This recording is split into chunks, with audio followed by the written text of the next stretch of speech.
Bismillahirrahmanirrahim. Alhamdulillahirabbil alamin. Wassalatu wassalamu ala nabiyyina Muhammadin wa ala alihi wa sahbihi ajma'in. Asyhadu an la ilaha illallah wahdahu la syarikalah wa asyhadu anna Muhammadan abduhu wa rasuluh. Allahumma la ilma lana illa ma 'allamtana innaka antal alimul hakim. Amma ba'd. Tolong tutup pintunya. Baik, kerak bentar. Tutup. Ya. Dikunci aja.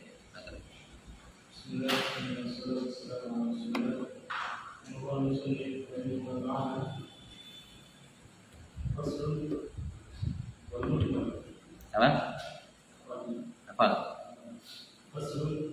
وما أفعاله ففعل صاحب الشريعة لا يخلو إما أن يكون على وجه القربة والطاعة أو غيرها فإن كان على وجه القربة والطاعة فإن دل دليل على الاختصاص يحمل على الاختصاص وإن لم يكن لا يختص به لأن الله تعالى قال لقد كان لكم في رسول الله أسوة حسنة فيحمل على الوجوب عند بعض أصحابنا ومن أصحابنا من قال يحمل على النفي ومنهم من قال بتوقف فيه وإن كان على غير وجه القربة والطاعة يحمل على الإباحة وإقرار صاحب الشريعة على القول وكقول صاحب الشريعة وإقراره على الفعل كفعله وما قيل في وقته في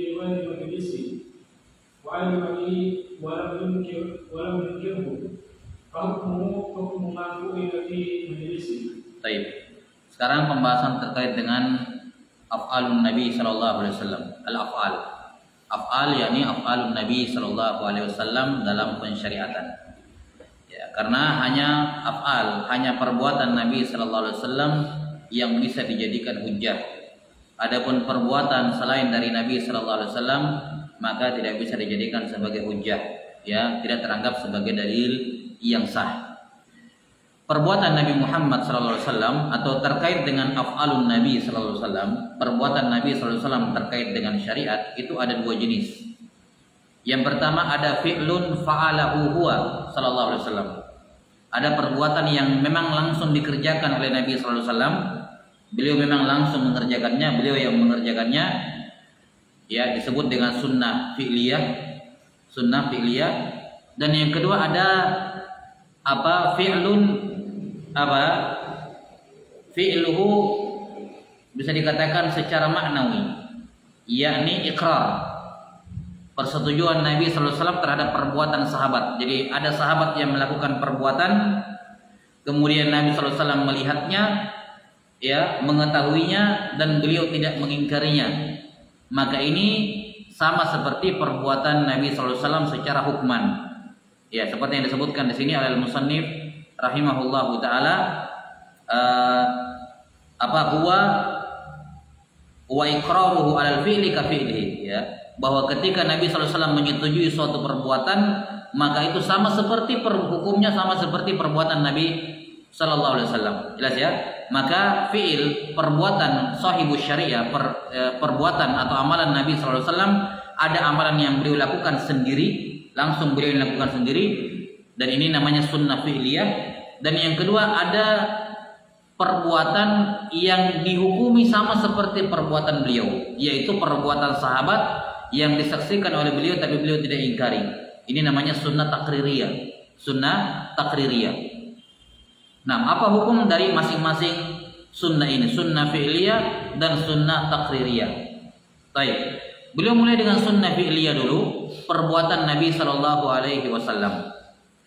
Kata beliau rahimahullah, fasal al-af'al wa ammal af'alu, situ apa? Fa fi'lu sahibi syari'ati la yakhlu imma an yakuna ala wajhil qurbati wa ta'ati aw ghairi dzalik. Baik. Yang beliau bahas pertama adalah perbuatannya Nabi sallallahu alaihi wasallam. Apa yang beliau lakukan dari bangun tidur sampai tidur kembali sepanjang hari, setiap harinya. Perbuatan Nabi sallallahu alaihi wasallam, kalimat sahibus syariah yang dimaksud di sini adalah Nabi sallallahu alaihi wasallam tentu saja. Jadi perbuatan pemilik syariat, yakni Nabi sallallahu alaihi wasallam, perbuatan Nabi SAW itu tidak lepas dari dua keadaan. Ya, perbuatan Nabi SAW, keseharian beliau dari bangun tidur sampai tidur kembali, tiap hari seumur hidup beliau tidak lepas dari dua keadaan.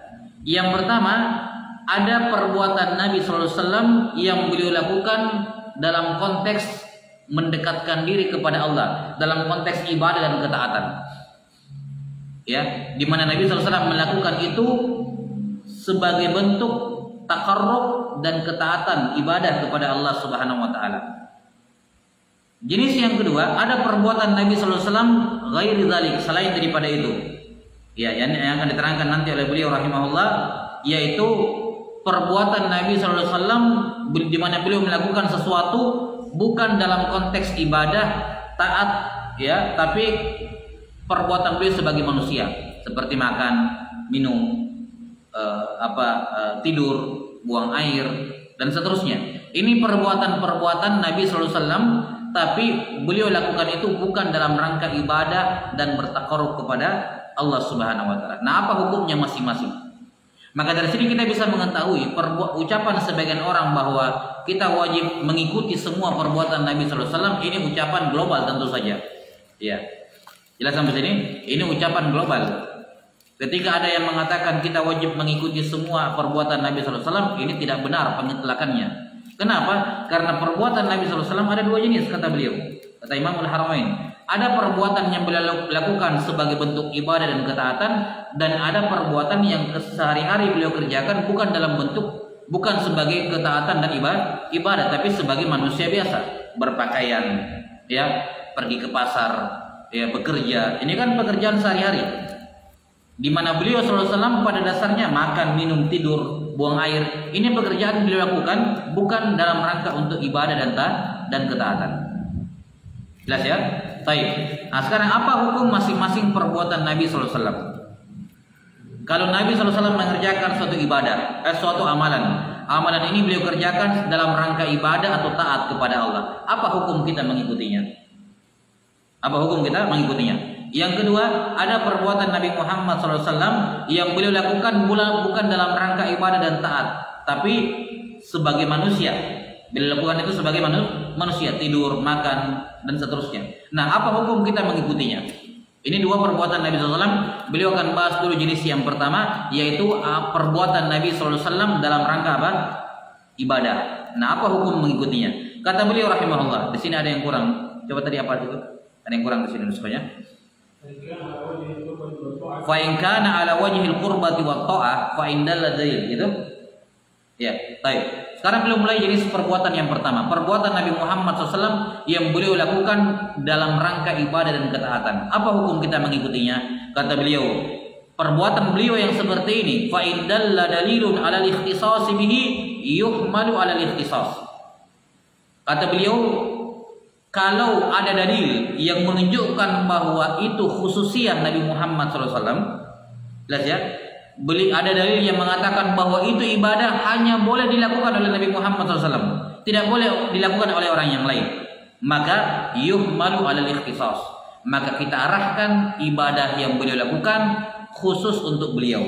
Kita sebagai umatnya tidak boleh mengikutinya, bahkan haram kita ikuti. Haram kita ikuti. Jelas? Jadi ada perbuatan Nabi Muhammad SAW yang beliau lakukan dalam konteks ibadah, dalam rangka bertakarrub kepada Allah, tapi kita sebagai umatnya haram mengikuti beliau, mencontoh beliau di situ. Tidak boleh. Apa itu? Yaitu amalan-amalan ibadah yang beliau kerjakan dan ada dalil spesifik yang menyatakan itu khususiyah Nabi Muhammad SAW. Jelas sampai sini? Baik. Ini yang pertama. Kalau tidak ada dalil, kata beliau, wa illam yadulla, apa itu? Wa illam yadulla la yahtassu bi. Di sini la yukhassasu bi. Tapi kalau tidak ada dalil yang mengatakan itu khususnya Nabi Muhammad SAW, hanya boleh beliau yang kerjakan, gitu ya. Tidak ada dalil seperti itu, maka la yukhassasu bihi. Maka ibadah itu tidak boleh dikhususkan hanya untuk Nabi SAW. Jadi dalam artian kita sebagai umat beliau juga boleh melakukannya. Jelas sampai sini? Juga boleh untuk melakukannya. Berdasarkan firman Allah Ta'ala, laqad kana lakum fi rasulillahi uswatun hasanah. Sungguh telah ada bagi kalian pada diri Nabi Muhammad SAW suri teladan yang baik. Baik. Jadi di sini perhatikan perbuatan Nabi SAW secara umum terbagi dua dulu. Ada perbuatan dalam rangka ibadah dan ada perbuatan bukan dalam rangka ibadah sebagai manusia biasa, pekerjaan sehari-hari, adat, urf. Nah, yang dibahas dulu yang pertama adalah perbuatan Nabi SAW yang berupa ibadah. Perbuatan Nabi Muhammad SAW yang berupa ibadah terbagi menjadi dua. Ada perbuatan beliau yang berupa ibadah yang khusus hanya boleh dilakukan oleh beliau. Kenapa? Karena ada dalil spesifik mengatakan itu khususnya beliau. Dan ada ibadah yang beliau kerjakan dan tidak ada dalil yang mengkhususkan hanya untuk beliau. Baik. Adapun ibadah, amalan Nabi SAW yang berupa ibadah, tapi ada dalil yang mengatakan itu khusus untuk beliau, maka kita sebagai umatnya haram mencontoh beliau di situ, haram mengikuti. Tidak boleh mengikuti Nabi SAW di ibadah seperti itu. Sementara amalan Nabi SAW yang berupa ibadah dan tidak ada dalil yang mengatakan itu khusus untuk Nabi SAW, maka kita boleh mencontohnya. Kita boleh mengikutinya. Apa hukum boleh di sini? Wajib atau sunnah akan datang nanti. Baik, tapi yang jelas kita boleh mengikutinya berdasarkan keumuman firman Allah Ta'ala, laqad kana lakum fi rasulillahi uswatun hasanah. Baik. Sudah ya?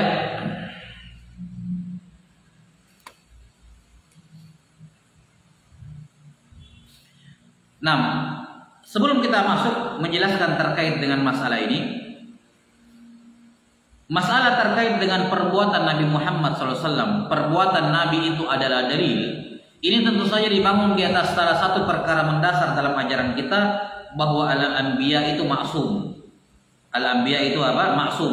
Para nabi itu terjaga dari dosa.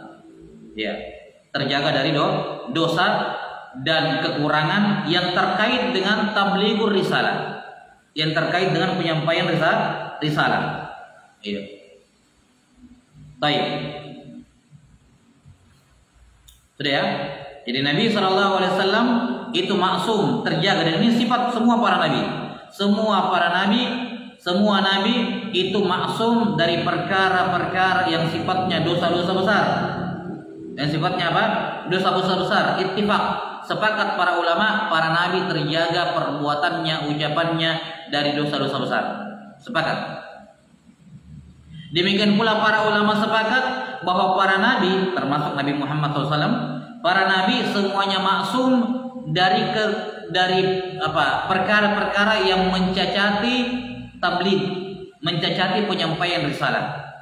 Maksum. Tidak mungkin ada Tidak mungkin ada khalal, kekurangan pada diri para nabi dalam hal penyampaian risalah.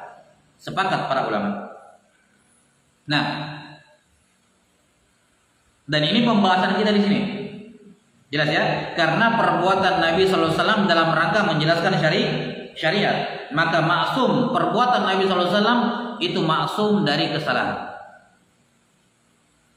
Yang menjadi mahalul khilaf di kalangan ulama adalah apakah para nabi maksum dari dosa-dosa kecil atau tidak?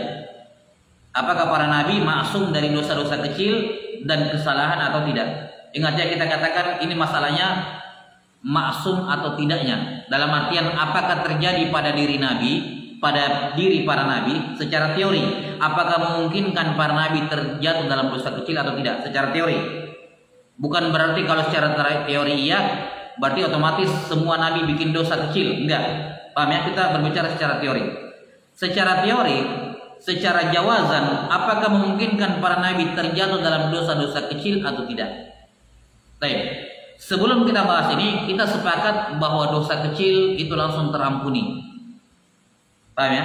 Kalaupun semua ulama sepakat, kalaupun hatta bagi ulama yang mengatakan mungkin para nabi berbuat dosa kecil, mereka mengatakan la yadur, dosa-dosa kecil tidak ada masalah karena langsung terhapus dengan kebaikan para nabi, amal soleh para nabi, kan begitu. Jadi kita hanya berbicara secara teori. Adapun masalah apakah ada dosa kecil tetap tinggal, itu tidak ada, terhapus semua. Paham? Jadi ada terus langsung hilang, itu nggak ada iskal. Jadi sama sekali tidak ada masalah dan tidak ada sama sekali sisi mencacati para nabi ketika sebagian ulama mengatakan para nabi memungkinkan melakukan dosa kecil, karena ini adalah kemungkinan, belum tentu terjadi. Kalaupun terjadi langsung terhapus. Paham sampai sini? Dengan kebaikan mereka yang luar biasa, kan begitu? Iya. Tapi ini secara teoritis. Apakah para nabi memungkinkan melakukan dosa kecil? Naam, kata para ulama, sebagian mengatakan iya. Ibnu Hajar Al-Asqalani mengutip khilaf, membawakan khilaf di kalangan ulama. Sebagian mengatakan iya, memungkinkan para nabi melakukan dosa kecil. Tapi la yuqarru 'alaiha. Tapi ketika terjadi maka tidak dibiarkan oleh Allah, langsung ditegur dan mereka memperbaiki dan selesai masalah. Dosa itu hilang kembali, dosa kecil itu hilang. Ya. Bahkan orang yang berdosa kemudian taubat, derajatnya menjadi lebih tinggi dibandingkan sebelum berdosa, kan begitu? Dan ini sisi manusiawinya para nabi, menurut pendapat yang pertama. Pendapat yang kedua mengatakan tidak, hatta dosa kecil pun para nabi tidak terjatuh ke dalamnya. Jelas ya? Tidak terjatuh ke dalamnya.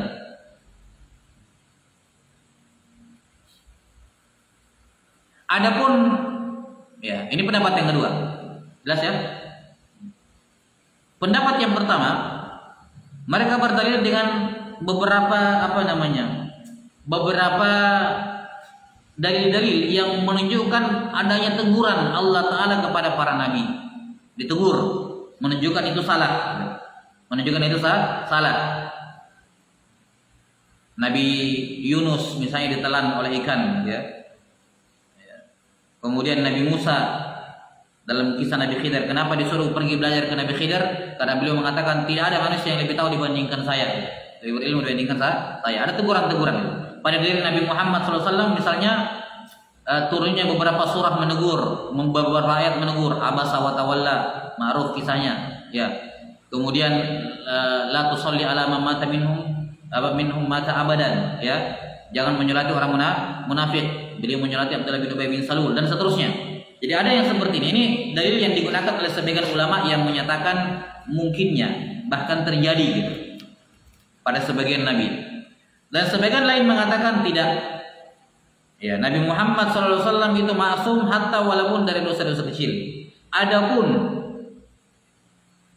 apa-apa yang disebutkan oleh para ulama yang pertama berupa teguran-teguran dari Allah, itu bukan kesalahan, itu bukan murni kesalahan. Itu adalah melakukan suatu hal yang kurang utama. Itu enggak salah, cuman ada yang lebih utama. Nah, itu. Misalnya ketika beliau dalam tanda kutip cuek kepada Ibnu Ummi Maktum yang bertanya, terus turun abasa wa tawalla. Baik. Sebagian mengatakan perbuatan Nabi SAW itu kurang bermuka masam gitu ya. Ya, tidak dalam tanda kutip kurang seret dengan kedatangan Ibnu Ummi Maktum. Ini berdasarkan ijtihad beliau. Ini ada orang-orang terpandang, orang punya pengaruh. Kalau masuk Islam, luar biasa pengaruhnya kepada Islam. Maka beliau sangat bersemangat. Maka beliau berijtihad, saya dahulukan ini dibandingkan Ibnu Ummi Maktum. Ibnu Ummi Maktum kan tiap hari ketemu gitu. Tiap hari ketemu, bisa saya jawab pertanyaannya kapan saja gitu. Kenapa datang sekarang bertanya? Bukan momen yang pas. Ini ijtihad beliau. Jadi ijtihad beliau tidak salah, cuman ditegur oleh Allah karena ada yang lebih utama, yaitu selayaknya kamu tetap dahulukan Ibnu Ummi Maktum. Walaupun perbuatan yang dilakukan oleh beliau bukan salah sepenuhnya, tidak salah. Baik, ala kulli hal ini khilaf di kalangan ulama terkait dengan masalah ketika beliau menyolati Abdullah bin Ubay bin Salul. Mungkin pandangan beliau, ijtihad beliau adalah mudah-mudahan menjadi pelajaran bagi yang munafik yang lain mau bertaubat gitu. Tapi ternyata ada yang lebih baik, yaitu jangan disolati. Baik, ini pandangan sebagian ulama yang mengatakan bahwa Nabi Muhammad SAW tidak pernah tergelincir bahkan dalam kesalahan. Apa-apa yang ditegur oleh Allah itu bukan karena itu salah, tapi ada yang lebih bagus. Itu sudah benar, tapi ada yang lebih benar. Jelas ya? Ala kulli hal, ini terkait dengan masalah ismatul anbiya. Kita sudah sebutkan mana pokok-pokok yang disepakati dan mana pokok-pokok yang diperselisihkan oleh para ulama. Kita ulangi, yang sepakat para ulama adalah para nabi maksum dari dosa-dosa besar. Yang kedua, para ulama sepakat para nabi maksum dari khalal, kekurangan dalam masalah penyampaian wahyu.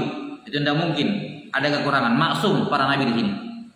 Jelas? Nah, yang menjadi mahalul khilaf yang ketiga, yaitu apakah memungkinkan jaiz secara syar'an para nabi terjatuh dalam dosa-dosa kecil, sagair. Ini yang mahalul khilaf tadi. Baik, wallahu a'lam bishawab. Nah, kita kembali kepada ini. Karena perbuatan Nabi Muhammad SAW maksum dari dosa-dosa besar dan maksum perbuatan beliau dalam menyampaikan syariat, maka perbuatan Nabi pun dijadikan hujjah. Nah, muncul pertanyaan, apakah semua perbuatan Nabi sehari-hari itu hujjah? Dari bangun tidur sampai tidur semuanya hujjah? Nah, ini dibagi di sini.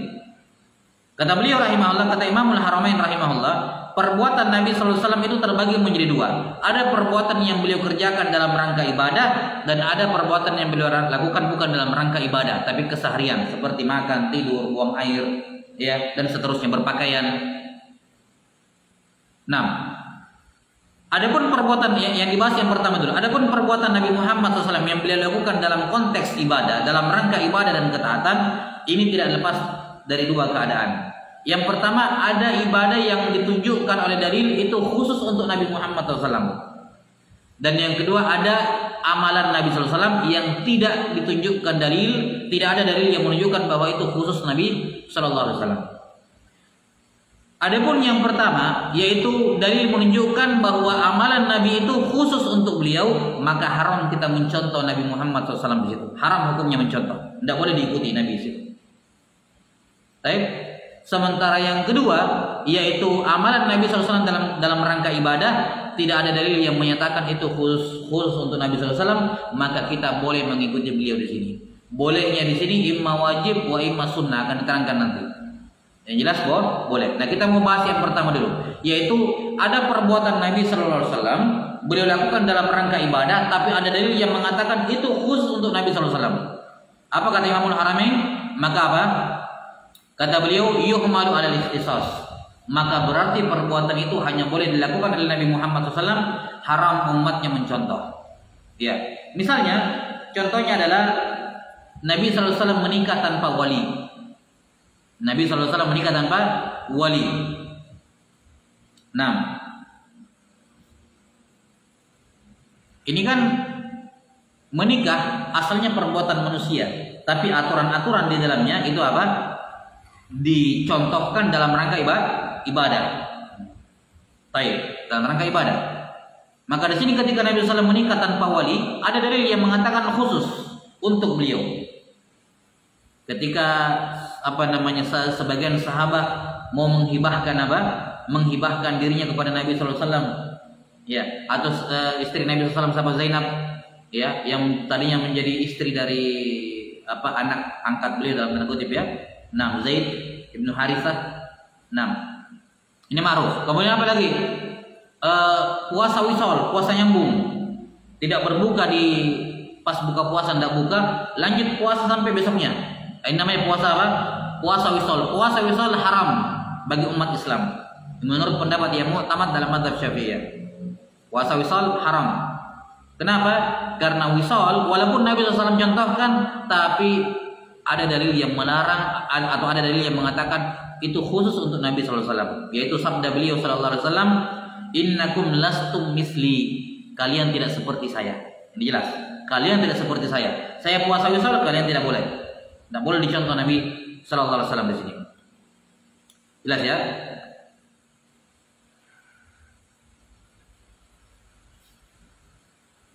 Tidak.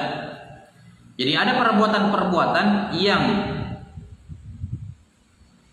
dilakukan oleh Nabi SAW dalam rangka ibadah, tapi dalil menyatakan kita umatnya tidak boleh ngikut, haram mengikuti, yaitu ibadah-ibadah yang merupakan khususnya Nabi SAW, atau perbuatan-perbuatan yang merupakan khususnya Nabi SAW. Apapun hukumnya pada Nabi SAW, apapun hukumnya pada diri Nabi SAW. Yang jelas kita sebagai umatnya tidak boleh mengikuti. Misalnya, jadi ada amalan-amalan yang menjadi khususnya Nabi SAW, wajib untuk beliau, kita umatnya tidak boleh ikut. Jadi tidak boleh ikut dalam bentuk kewajiban. Paham? Misalnya sholat witir. Sholat witir bagi Nabi Muhammad SAW wajib. Kita bagi umatnya sunnah. Bukan berarti kita tidak boleh ikut witir. Boleh kita ikut witir. Kita juga witir karena ada dalil umum gitu. Cuman yang tidak boleh kita ikuti meyakini mewajibkan witir gitu. Ya. Wajibnya witir itu khususnya Nabi Muhammad SAW. Khususnya Nabi Sallallahu Alaihi Wasallam. Walaupun ma'ruf ya hukum salat witir khilaf gitu. Tapi kaul jumhur mengatakan witir itu hukumnya sunnah. Tapi pada diri Nabi Muhammad SAW itu apa? Wajib. Apalagi yang para ulama sebutkan khusus untuk Nabi SAW dan wajib. Seperti misal ibadah uluhiyah, kurban. Ibadah kurban bagi Nabi Muhammad SAW wajib. Tapi kewajiban ini khusus untuk beliau. Bagi umatnya tidak wajib, sunnah. Ya, sudah ya. Baik, ini ibadah-ibadah yang dikatakan oleh para fuqaha ini khusus untuk Nabi SAW, tapi dalam arti namanya yang khusus hukum wajibnya. Bukan berarti kita tidak boleh ikut. Kita ikut, tapi bagi kita hukumnya sunnah, bagi khusus untuk beliau hukumnya wajib. Kemudian ada kekhususan Nabi SAW yang sifatnya haram bagi beliau. Kita bagi umatnya tidak haram. Misalnya apa? Menerima zakat. Menerima zakat itu dilarang, diharamkan bagi Nabi Muhammad SAW. Khusus untuk beliau dan keluarga beliau, keturunan beliau, kan begitu.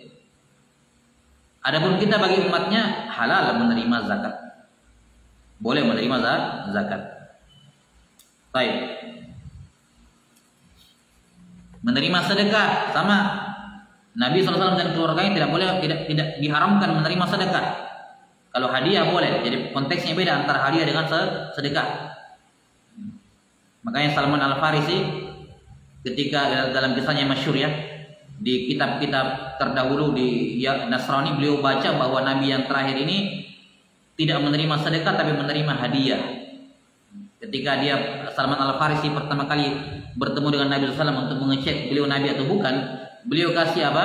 Beliau kasih pemberian. Terus dikatakan ini sedekah. Maka Nabi SAW menerimanya dan memberikan kepada sahabat. Sahabat makan, beliau enggak makan. Besoknya Salman bawa lagi, dikatakan ini hadiah. Barulah beliau makan. Ini dari sini Salman mengetahui ini Nabi betulan ini. Jelas ya. Jadi menerima zakat dan sedekah ini haram menerima zakat dan sedekah itu khusus untuk Nabi Shallallahu Alaihi Wasallam. Ya. Kemudian khususnya jenis yang ketiga, ada yang mubah bagi beliau, mubah bagi beliau, dan bagi umatnya tidak boleh mengikuti. Seperti yang disebutkan di sini, menikah tanpa wali itu tidak wajib, tidak sunnah, mubah, boleh kalau beliau mau. Ya. Menikah lebih dari 4 nggak wajib, nggak sunnah, mubah saja kalau boleh mau. Ya. Puasa wisol tidak wajib, nggak sunnah, boleh kalau beliau mau. Tapi bagi umatnya haram mengikuti. Umatnya haram menikah tanpa wali, haram menikah lebih dari 4, mengumpulkan lebih dari 4, ya, dan haram puasa wisol.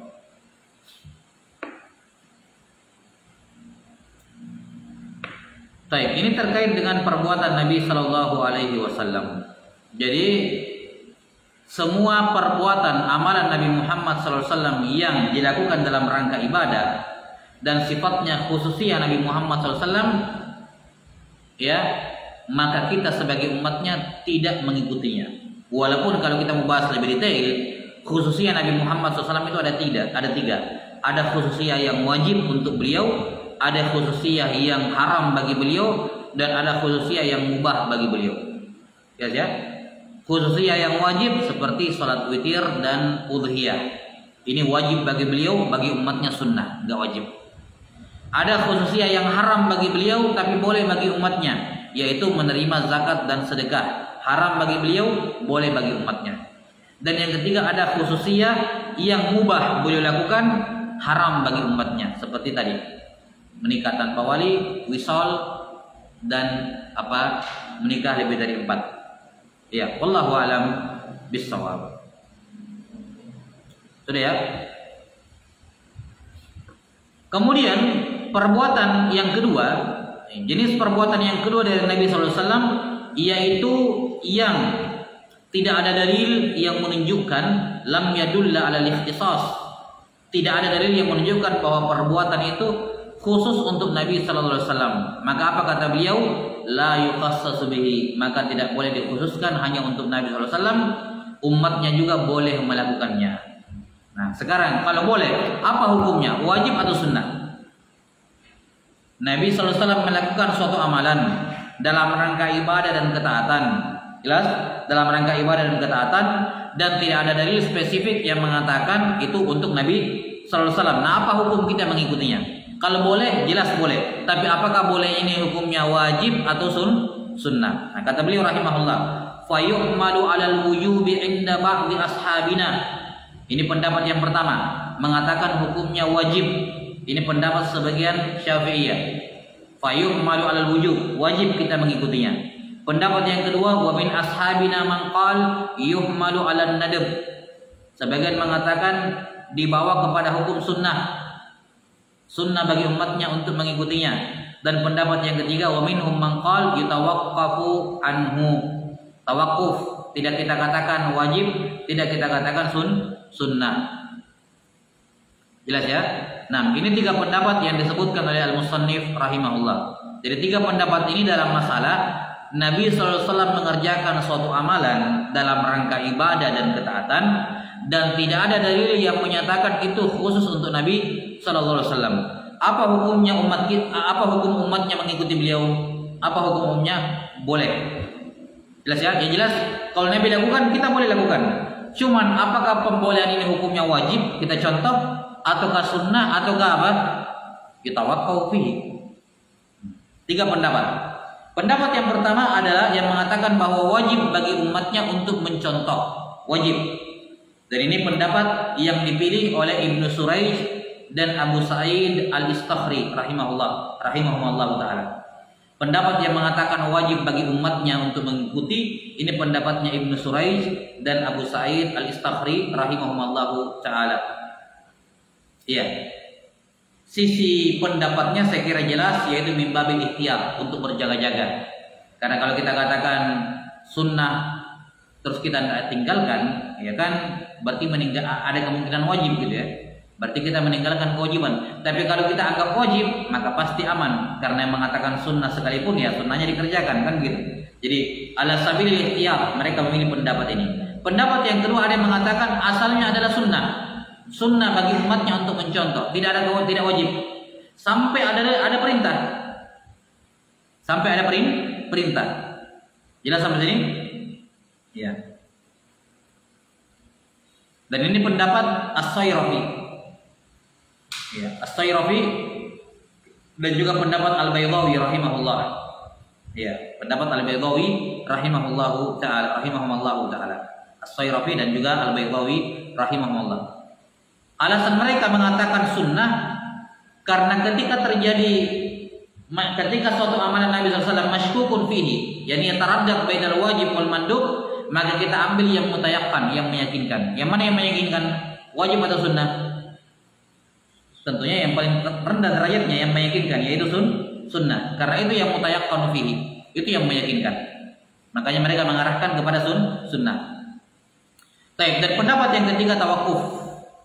Ya, karena dalil-dalilnya menurut mereka sama kuatnya, alasannya sama kuatnya, maka mereka mengatakan pokoknya kalau Nabi SAW mengerjakan ibadah terus tidak ada dalil yang mengkhususkan untuk beliau, maka kita lakukan saja. Adapun hukumnya wajib atau sunnah, mereka tawakuf. Yang jelas kita lakukan. Jelas ya? Ya, kita boleh mencontoh, kita boleh mengamalkan. Wajib atau sunnah, mereka tawakuf. Baik. Ini pendapat yang dipilih oleh Imam Al-Haramain dalam sebagian kitab beliau. Ya, dalam sebagian kitab beliau, dan ini pendapat yang diikuti juga oleh muridnya Imam Al-Haramain, yaitu Imam Al-Ghazali. Diikuti juga oleh Imam Al-Ghazali rahimahullah. Baik, ini tiga pendapat yang dipilih atau yang dibawakan oleh Al-Mustannif rahimahullah dalam Al-Warqat di sini. Dan beliau tidak mentarjih di sini ya. Di kitab beliau yang lain beliau mentarjih pendapat yang mengatakan tawakuf. Ya, ini maksudnya tawakuf di sini apa? Hukum asalnya tidak ada kecuali harus ada qarinah. Yang jelas kita contoh, kita lakukan, kita ikuti, iya kita ikuti. Tapi wajib atau sunnah ya tergantung qarinah.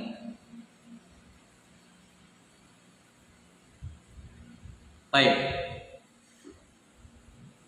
Yang menjadi pendapat jumhur dalam masalah perbuatan Nabi SAW jenis ini adalah pendapat yang kedua, yang mengatakan apa? Mustahab. Ini pendapat jumhur. Kalau Nabi Muhammad SAW melakukan suatu amalan ibadah dan tidak ada dalil spesifik yang mengatakan itu khususnya Nabi SAW, maka hukum asalnya itu sunnah bagi umatnya untuk mencontoh. Kecuali kalau ada amar perintah dari Nabi SAW, maka barulah bermakna apa? Wajib. Barulah bermakna wajib. Sudah sampai sini? Jadi hukum asal, makanya ada kaidah al-aslu fi af'alin Nabi SAW mustahab. Hukum asal perbuatan Nabi SAW itu paling tinggi hanya menunjukkan makna sunnah, hukum sunnah. Kecuali kalau ada dalil, berarti ada korina yang menunjukkan perintah. Kalau ada dalil lain, korina yang menunjukkan Nabi SAW memerintahkannya, maka berarti apa? Sebenarnya ada pendapat lainnya, ada pendapat lain dalam masalah ini. Ada yang mengatakan kalau fi'lun Nabi SAW itu libayanil wajib, maka hukumnya wajib. Kalau perbuatan Nabi SAW libayanil mandub, maka itu hukumnya mandub. Ini pendapat yang keempat. Ada yang mengatakan bahwa perbuatan Nabi SAW seperti itu, kalau ia menjelaskan wajib, maka hukumnya wajib. Kalau ia menjelaskan sunnah, maka hukumnya sunnah. Ini juga ada pendapat seperti ini. Alladzi alaihi jumhur, yaitu mengatakan bahwa perbuatan Nabi SAW yang jenisnya seperti ini, hukum asalnya adalah sunnah sampai ada dalil yang menyatakan hukumnya wajib. Ada dalil qarinah gitu ya, dalil eksternal yang menyatakan hukumnya wajib. Baik, wallahu a'lam bissawab.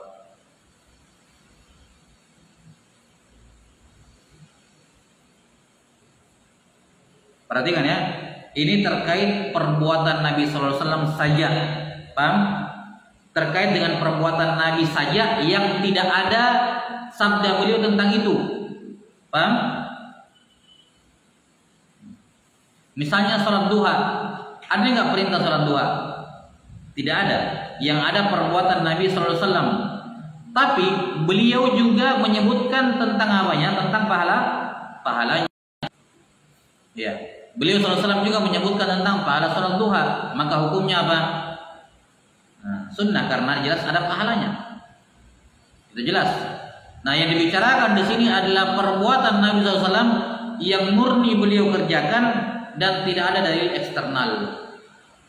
Maka hukum asalnya sunnah berdasarkan firman Allah Ta'ala, laqad kana lakum fi rasulillahi uswatun hasanah. Ya, namanya hasanah ya, mengikuti kebaikan. Asalnya adalah sunnah diikuti. Jelas ya, wallahu ta'ala a'lam bissawab.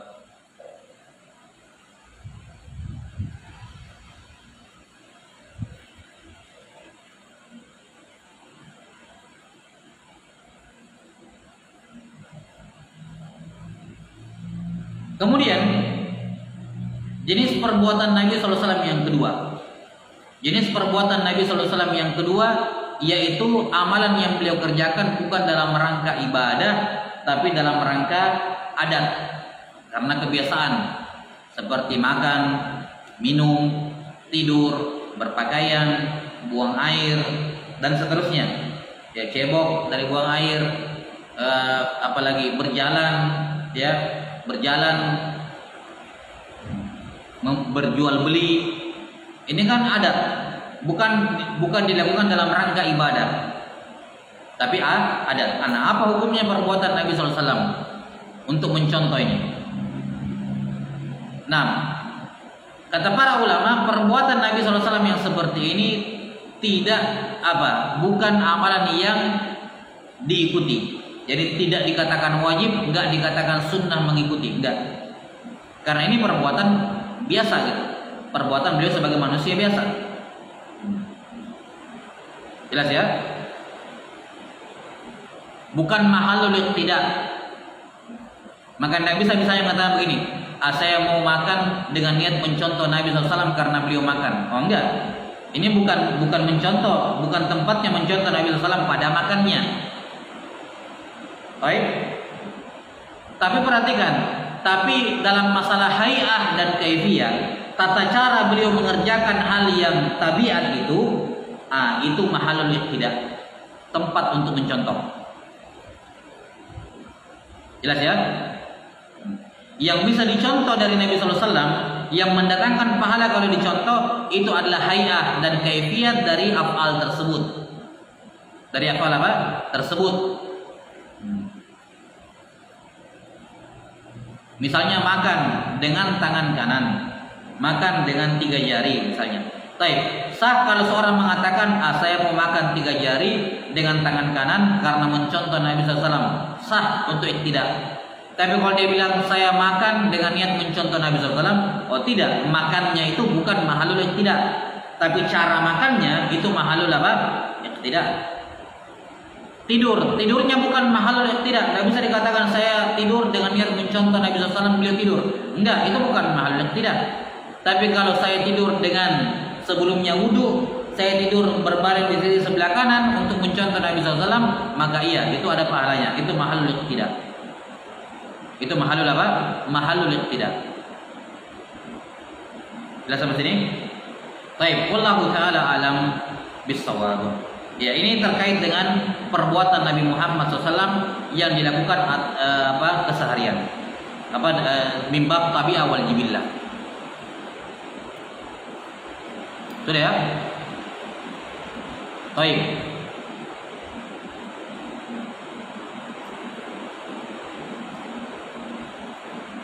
Masalah yang terakhir, masalah berikutnya, bagaimana kalau ada perbuatan Nabi sallallahu alaihi wasallam taraddud, yakni perbuatan Nabi sallallahu alaihi wasallam yang ada kemungkinan beliau mengerjakannya ala wajhil qurba dan ada kemungkinan ala wajhil jibillah. Paham ya? Bagaimana kalau tidak ada dalil yang tegas? Ini kan kalau dia wajhul qurba jelas hukumnya. Ya, ada khilaf di dalamnya. Kalau dia ala ghairi wajhil qurba, maka hukumnya tidak diikuti, yakni amalannya. Adapun kaifiatnya dia mahalul tidak. Sekarang bagaimana kalau ada perbuatan yang yataraddad fihi? Ini kita lihat ada kemungkinan beliau kerjakan dalam konteks ibadah, tapi ada juga dalam keadaan apa? Dalam konteks adat. Tidak ada dalil, tidak ada dalil yang tegas menunjukkan perbuatan beliau ini ala wajhil qurba atau ala wajhil jibillah. Mana yang didahulukan? Kata para ulama, kata para fuqaha rahimahumullahu taala, dalam hal ini didahulukan wajhul ibadah. Ya, didahulukan wajhul ibadah.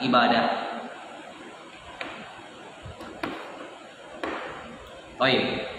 Kenapa? Karena itu tujuan Allah taala mengutus beliau. Itu yang dominan pada perbuatan Nabi sallallahu alaihi wasallam, dominannya adalah untuk mentasyri', memberikan syariat. Maka ketika ada suatu perbuatan Nabi SAW yang yataraddad, ada kemungkinan dia ibadah atau jibillah, maka asalnya dibawa kepada apa? Ibadah. Sampai ada dalil yang menunjukkan sebaliknya.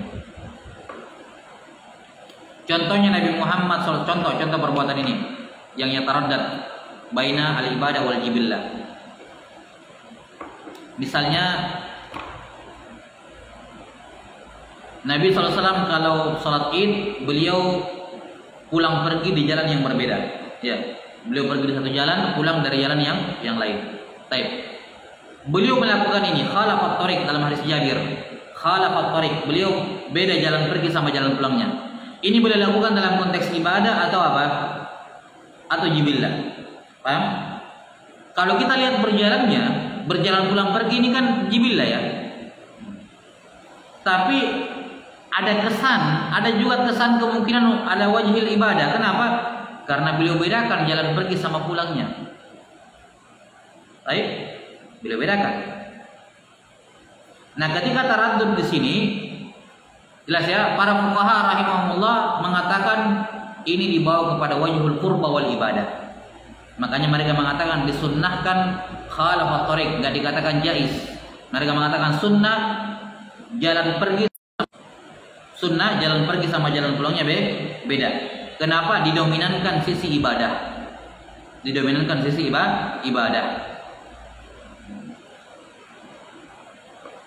Baik.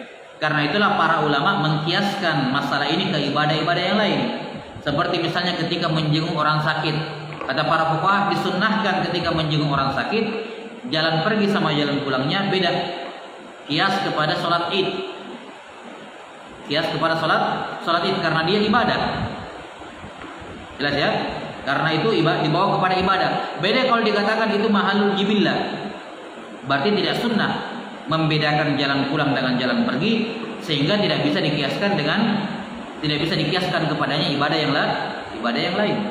Seperti menjenguk orang sakit. Jelas ya? Nah, wallahu taala alam bissawab. Saya kira itu dulu masalah yang pertama terkait dengan perbuatan Nabi sallallahu alaihi wasallam. Ya. Nah, sebagai penutup di sini terdapat kaidah yang penting dalam masalah dalam masalah ta'arud, akan diterangkan nanti insyaallah dari masalah ta'arud. Tapi di sini kita bisa melihat Imamul Haramain mendahulukan pembahasan aqwal, ucapan sahibus syariah dibandingkan af'al sahibus syariah, ya kan? Amar, nahyu, am, khas, mutlak, muqayyad. Ini kan semua pembahasan terkait dengan apa? Aqwal sahibus syariah. Jelas sampai sini? Sementara af'al sahibus syariah datang setelahnya. Ini menunjukkan bahwa ketika terjadi pertentangan antara qaul Nabi dengan fi'il Nabi, maka didahulukan apa? Qaul Nabi. Lebih kuat qaul Nabi dibandingkan fi'il Nabi sallallahu alaihi wasallam. Jelas? Lebih kuat, didahulukan. Tentu saja ini ketika tidak bisa dijama, ya, ketika tidak bisa dijama, maka dirojihkan. Ketika tidak ada nasikh wal mansukh, maka dirojihkan apa? Al-qaul alal fi'il. Saya insyaallah di bab ta'arud. Nah, naktabi bihadzal qadar sallallahu ala nabiyyina Muhammadin wa ala alihi wasallam. Walhamdulillahirabbil alamin.